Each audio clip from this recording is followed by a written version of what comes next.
খুব কষ্ট করে 20,000 টাকা জমিয়েছিলাম, তাও মায়ের পিছনে খরচ করেছি। আর কাল তো চেয়ারম্যান কাকারে টাকা দেওয়ার কথা, কি যে করি মাথায় কোনো কিছু কাজ করতেছে না। আচ্ছা এক কাজ করি, চেয়ারম্যান কাকার কাছে যাই, কোনো একটা কিছু করবে কাকা।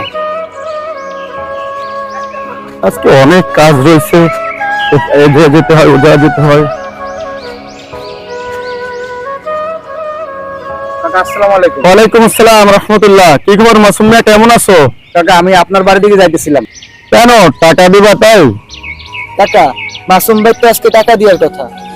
জি কাকা, আজকে আপনার টাকা দেওয়ার কথা ছিল, কিন্তু কাকা গেছে 2 দিন আগে আমার মা হঠাৎ অসুস্থ হয়ে পড়ে, তাই মায়ের পিছনে আপনার জমানো টাকাগুলো খরচ করে ফেলছি কাকা। সেটা তো খুব ভালো কাজ করছো বাবা, কিন্তু এখন তোমার মা কেমন আছে? কাকা মা এখন অনেক ভালো আছে কাকা, আপনি আমার আর একটা সপ্তাহ সময় দিন কাকা।